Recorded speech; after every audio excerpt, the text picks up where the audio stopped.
네, 이야기 이어나가겠습니다. 김범진 타이거 컴퍼니 대표와 이야기 나누고 있는데요. 자, 이번에 그러면 지금 CSAP 이거 왜 받으신 거예요? 아, 네네. 저희가 기존에 그 NIA라고 해서요. 네. 한국지능정보사회진흥원이라고 있는데 그 니아라는 기관하고 함께 공공 크라우드 서비스를 업무형 협업 서비스를 하고 있었는데 그 부분이 이제 국가 차원에서 CSAP라는 제도를 통해서 좀 더 많은 기업들한테 개방하는 계기가 됐었고 저희는 그 부분의 그 맥락에서 또 민간 이양을 받게 됐습니다. 그러니까 제가 가입돼 있는 그 한국 IoT 융합사 협동조합이 있는데요. IT 조합에서 니아에서 하던 사업을 민간 이양을 받음으로 해서 저희가 이제 좀 더 많은 중소 IT 벤처들을 함께 할 수 있는 계기가 된 거죠. 그래서 그런 이제 공공기관을 대상으로 서비스할 수 있는 상생 플랫폼을 작년에 발표했다고 말씀드렸잖아요. 그렇죠. 그래서 그 일환에서 저희가 그 조합으로부터 NI 클라우드 서비스를 위탁받아 가지고 네네. 그래서 그 서비스를 하기 위해서 CSAP 인증을 받게 된 겁니다. 아하, 그렇군요. 그러니까 조합원이 잠깐만요. 조합원이 몇 개예요? 네, 한 50여 개사가 넘습니다. 아, 50여 개사가 같이 IT 들어와 소프트웨어하고 소프트웨어. 네. 그 회사들 좀 우리 방송에 좀 소개 좀 한 분씩 이렇게 대표님들 나오셔서 소개하시면 참 네네. 좋을 것 같은데. 알겠습니다. 좋은 일일 것 같아요. 왜냐하면 네. 기업을 소개 많이 중소기업을 많이 소개해 드려야지 중소기업 발전이 되니까. 그렇죠. 저는 그런 차원으로 좀 말씀드리고 싶은데 우리 김범진 대표님 그 2023년 돼서 뭐 좋은 일 좀 있으실 것 같은데 제가 보니까 KT하고 무슨 사업을 시작하신다고요? 아, 네네. 네. 아까 이제 그 인프라 쪽 관련해서 설명을 올렸는데 그 인프라 중에서도 국내에서 가장 이제 많이 하고 있는 기업이 KT하고 네이버 그쵸, 등이 그쵸. 있지 않습니까? 예. 그 중에서 이제 KT는 크라우드 사업을 더 공격적으로 하기 위해서 작년 초에 KT 클라우드라는 독립된 법인을 이제 분사시켰거든요. 거기에 이제 KT 크라우드 사업을 전담하는 이제 그 회사죠. 거기 KT 클라우드하고 같이 비즈웍스 프로라는 서비스를 공급하게 됐습니다. 함께. 그래서 KT 클라우드가 맡은 역할은 이 사업에 대한 총괄 기획, 그 다음에 KT의 인프라를 제공하고, 그 다음에 영업 유통을 하는 겁니다. 전국에 있는 KT 대리점들을 통해서. 네네. 그리고 저희는 이제 저희 클라우드 서비스에 집중할 수 있게끔, 그래서 저희는 이제 솔루션을 업그레이드하고 관리하고 유지 관리하면서 대고객 서비스를 맡아서 하는 방식이 되겠습니다. 아하. 그러니까 KT가 지금 이거 좀 우리가 그 KT 차원에서라도 클라우드 사업이 필요하다. 그래서 아예 클라우드 회사 자회사를 만들었군요. 거기서 이제 좀 혼동스러우실 수가 있는데 KT 그룹사 차원에서 클라우드를 하겠다라는 건 아니고요. 물론 그것도 해당되겠지만, 문제겠지만. 그러니까 KT는 먼저 이제 공공 시장이 작년에 그 행안부에서 8,500억 정도의 예산으로 공공기관들이 클라우드 도입을 활성화하기 위해서 예산을 이제 작년부터 투입하고 있잖아요. 그런 측면에서 이제 공공시장이 열리고 활성화되니까 거기에 이제 KT는 당연히 인프라를 제공하는 게 주고요.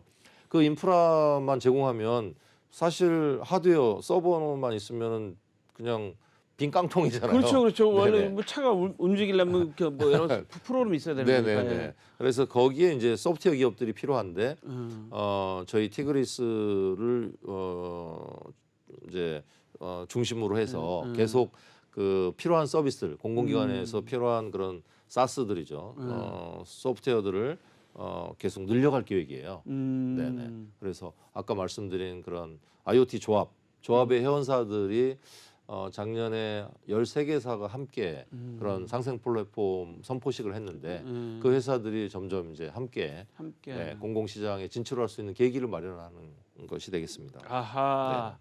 지금 말씀을 들어보니까 KT도 상당히 전략적으로 이 시장이 앞으로 중요한 시장이라고 생각을 해서 만든 것 같아요. 그러면 뭐 KT는 그러면 뭐 영업을 하고 뭐 인프라 제공하고 뭐 네네. 운영하고 뭐 보안 같은 거 이제 책임지고 네. 이제 타이거 컴퍼니는 플랫폼 제공하고, 그 네네. 제공하고 네. 뭐 운영 유지 관리. 운영 유지 보수하고 야 네네. 이거 이 사업이 상당히 큰 사업인 것 같아요. 네, 계속 뭐 확산될 가능성이 높은 사업이죠. 농담입니다만 그래서 네. 우리 저 김 대표님 얼굴이 더 환해지신 것 같아요. 네, 고맙습니다. 근데 여기 보다 보니까 네, 그 여기 그 나온 자료 제가 이렇게 쭉 저도 이제 보도 자료를 찾다 보니까 화이트 라벨링 방식이라고 그러는데 네, 네. 이게 이런 게 참 어려운 용어들이어서 시청자들한테 쉽게 좀 설명을 해주셔야 될 것 같아요. 예, 예. 화이트 라벨링 방식이 뭐예요? 그러니까 뭐 쉽게 이야기하면 저희 서비스를 예. KT하고 함께 협력하기 위한 어떤 서비스이지 않습니까? 네, 네, 그렇죠. 그래서 그 앞단에 이제 KT가 예, 계약부터 예, 마케팅, 다 예. 유통을 이제 책임지고 예. 있기 때문에 KT의 어떤 일관된 그런 브랜드 정책에 음. 부합하는 방식입니다. 그래서 음. 저희 기존의 티그리스라는 용어를 사용하지 않고 비즈웍스, 기존에 비즈웍스가 있었거든요. KT에 비즈웍스 1.0에 해당하는데 저희는 비즈웍스 프로로 해가지고 2.0에 해당하는 방식으로 업그레이드된 서비스로 라벨링을 하는 거죠. 네네. 아하, 말씀 들어보니까 무슨 말씀인지 조금 이해가 됐어요. 이제 네네. 이 화이트 라벨링 그러니까 이게 되게 말이 어렵습니다. 화이트 와인인지 레드 와인인지 뭐 헷갈리는 그런 것 같은데 예, 쉽게 말씀하시면 뭐 그런 것 같습니다. 자, 그러면 다음 그 뭐 지금 그 한 가지 궁금한 게 어떤 시너지 효과 지금 말씀하신 게 뭐 그 같이 그 상상 윤인하는 거잖아요. 네네네. 자, 그럼 여기 얘기까지는 여기까지만 좀 하기도록 하고, 그럼 이제 시장 이제 이야기를 좀 해보고 싶어요. 네. 2023년도에 핫한 이슈가 뭐가 있을까요? 제가 보니까 뭐 윤석열 대통령도 뭐 이게 뭐 챗겟? 이게 뭐 어떻게 읽어야 돼? 이거? GPT라고 합니다. 챗 GPT. 챗 GPT. 챗 GPT 갖고 뭐 해봤더니 뭐 어떻더라고 막 뉴스에 나오고 하던데 네네. 이 2023년도 핫 이슈 어떤 게 있을까요? 그러니까 지금 몇 가지가 있을 수 있는데 그 중에 제일 핫한 게 지금도 계속 지금 새로운 정보들이 튀어나오고 있는데 챗GPT로 대표되는 그러니까 이제 초거대 AI라고 표현하기도 하고 또 얘의 핵심은 제너레이션이 그러니까 한다는 거거든요. 그러니까 그 동안에 뭐 AI라고 한다면 어떤 음성 인식을 한다든지 이미지를 인식한다든지 해석한다든지 그런 이제 분석하는 거에 그 주어진 데이터를 가지고 분석하는 거였다고 하면 얘가 뭐라는 거를 정확하게 판별하는 게 위주였다고 하면 지금 그 달리라고 들어보셨는지 모르겠는데 달리라는 AI는 그림을 대신 그려주는 거예요. 화가 대신 그림을 AI가. 그려요? 예. 네. 그런 이제 서비스. 그러니까 실제 창작을 하는 거죠. 근데 지금 챗 GPT 같은 경우에는 창작을 하는데 글을 써줍니다. 장문을 해주는 거죠. 네, 소설 한 권을 써줄 수가 있습니다. 뭐 이런 식의 그런 이제 논문을 발표할 수가 있고, 네, 이런 정도의 창작 능력을 확보한 거죠. 그래서 저희가 2016년 초에 알파고가 예를 들어서 AI에 대해서 사람들에게 충격적인 인식을 줬잖아요. 그런데 지금 이제 작년 말에는 챗GPT가 그 다음 이제 레벨로 온 거예요. 단순히 사람의 능력하고 비슷한 수준 또는 조금 나을 수 있다가 아니고 월등하게 나아질 수도 있는 가능성. 왜냐하면 사람이 창작을 하려면 수십 년을 뭐 글을 쓰고 뭐 그림을 그리고 또 자기 분야의 전문가가 돼야 되지 않습니까? 그렇죠. 예. 그리고 그러면서도 창작하는데 시간이 많이 걸리잖아요. 그림 그리는데 한 달 그렇죠. 걸린다든지 책을 쓰는데 1년, 2년 걸리지 않습니까? 그렇죠. 근데 얘는 단 불과 몇 분 만에 그 결과를 내줍니다. 네. 와, 그러니까 지금 올해 이제 첫 번째 그 가장 큰 핫 이슈가 챗 GPT인데 네네. 이 챗 GPT는 그 알파고 이후에 인간의 능력을 이제 더 초과하는 그런 네네. 기능인데 글을 써준단 말이잖아요. 근데 뉴스 보니까 뭐 논문도 대신 써주고 네, 맞습니다. 대학교 과제는 뭐 거의 뭐 대부분 다 네, 네. 근데 우리 요즘에 뭐 저도 학교에서 강의하고 그러지만 그러거든요. 이거 뭐 그 검색해서 나온 그거는 뭐 인정하지 않음 뭐 이런 것도 하긴 하는데 네. 그걸 피해갈 수 있을까요? 그거를 이제 판단하려면 또 거기에 대응하는 아까 보안 이슈처럼 예. 그런 서비스가 또 또 나오는 거죠. 또 그러면서 계속 이제 발전하게 될 텐데 현재는 지금 그거를 이제 악용하는 거를 우려할 수밖에 없는 상황이 된 거죠. 그렇죠. 예, 예. 특히 저는 보니까 저도 이제 논문을 써야 되거든요. 네네. 저도 이제 중요한 학위 논문을 지금 써야 될 학기인데 이번 학기가 뭐 이거 활용하면 뭐 금방 될 것 같다는 생각이 들어요. 네, 그래서 각 분야에서는 이제 창작을 100%다 하는 게 아니고 그렇죠. 초안을 받아서 그래서 그거를 이제 수정 보완하면은 쉽게 시간을 절약할 수 있겠죠. 네네. 와.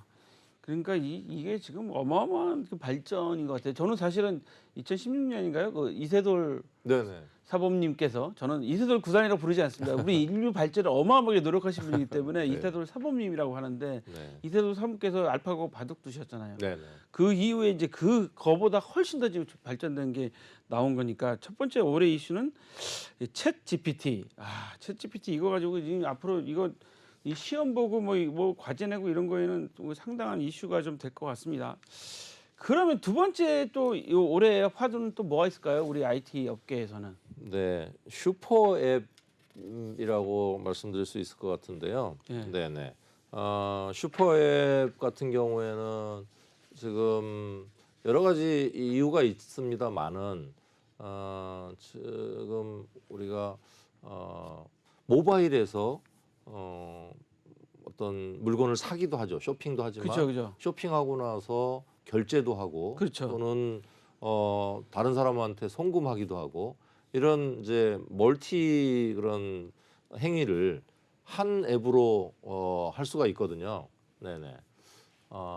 지금 좀 바뀌어서 그런가요? 아닙니다. 네네. 계속 말씀하시죠. 아무튼 네 그렇게 할 수 있는데 그게 지금 이제 글로벌 기업들의 어떤 경쟁 상황에서 또는 정부의 규제 상황에서 어떤 것들이 이제 발생하고 있냐면 우리 개인정보보호법하고 또 밀접하게 연관이 돼 있는데요. 예. 개인정보 보호 관련해서 우리나라뿐만 아니고 유럽이든 미국이든 뭐 각국이 다 이제 나름의 개인정보보호법을 이제 입안해서 관리하고 있는데 그런 차원에서 애플이나 구글에서 개인의 어떤 행위들을 추적을 할 수 없게 만들었어요.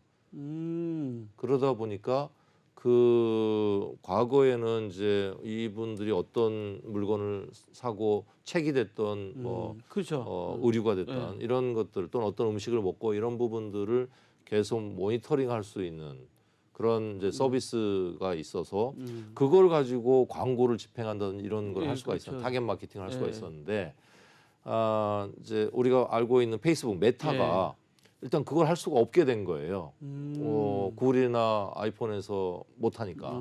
그러니까 그 안에서 서비스 내에서 쇼핑도 하고 정보도 검색할 수 있게 자체적으로 이제 사용자의 동의를 받아서 정보를 수집하려고 하는 시도들이 지금 다양하게 일어나고 있는 거죠. 그러면서 이제 슈퍼 앱이 과거에는 특정 기능, 쇼핑은 쇼핑, 뭐 그렇죠. 결제면 결제, 그렇죠. 뭐 이런 서비스였는데 그게 이제 점점 그 확장되고 있는 개념이라고 보시면 됩니다. 그래서 국내에서도 뭐 네이버나 카카오나 다 이렇게 하고 있고요. 네. 아까 이 슈퍼앱 개념이 그러니까 이제 저도 지금 이 스마트폰에 앱이 여러 개 깔려 네네네. 있거든요. 뭐 기차표 끊으려면 기차표에, 그렇죠. 뭐 네네. 음악도 음악에, 뭐 책 살려면 또 교보문고에 뭐 여러 가지 이런 데로 들어가니까 이게 불편하니까 이걸 하나로 확 모은다는 거잖아요. 네네네. 맞습니다. 그러면서 이제 사용자가 아이디라든지 이런 자기 정보 관리가 너무 이제 번거로워지니까 예. 그거를 이제 피로감을 느끼잖아요. 그렇죠, 그래서 그런 그렇죠. 부분들을 이제 해소하기 위한 또 방편도 되고 아까 말씀드린 개인정보보호법을 때문에 불가피해진 영향도 있습니다. 아하, 그렇군요. 그러면 이 슈퍼앱이 이제 또 새로운 우리 2023년에 네네. IT 업계의 네네. 하나의 이슈가 될 거다. 네. 야, 그러면 이거 지금 정말 그 지금까지 만들어놨던 앱들도 막 없어지는 앱들도 많이 생길 것 그렇죠. 같아요. 그래서 합종 연행 또는 M&A 시장이 점점 활성화될 아. 수밖에 없는 거죠. 네, 아, 맞습니다. 합종 연행과 네. M&A 시장. 네, 네. 그 앨런 머스크가 그래서 인수했나요, 트위터를? 아, 네네. 그 부분도 뭐 작용을 한 것 같습니다. 그래서 트위터가 워낙 많은 사용자를 확보하고 있는 데다가 트위터를 가지고 슈퍼앱으로 확장할 수 있는 가능성을 봤겠죠. 네네. 야, 그러면 이제 앞으로 이제 올해는 M&A 얘기도 좀 많이 나오고 너무 뭐 많이 그 나오겠죠. 네. 합종 연행 얘기도 많이 나오고 막 이렇겠네요. 뭐 그럼 야, 이 야놀자 뭐 이 당근마켓 뭐 네네. 이런 데들도 엄청난 기업 가치를 더 인정받을 수 있는 네네. 그런 시기가 좀 될 것 같습니다. 네, 맞습니다. 자, 우리가 지금 그럼 두 번째 얘기까지 했는데 그럼 세 번째로는 ESG도 좀 중요한 것으로 지금 네네네. 손꼽아 주셨는데 ESG는 어떻습니까? 그러니까 ESG가 이제 화두가 된 지 뭐 벌써 몇 년 지났죠. 그렇죠. 근데 IT 쪽에도 사실은 ESG하고 관련이 높은 분야가 있습니다. 네.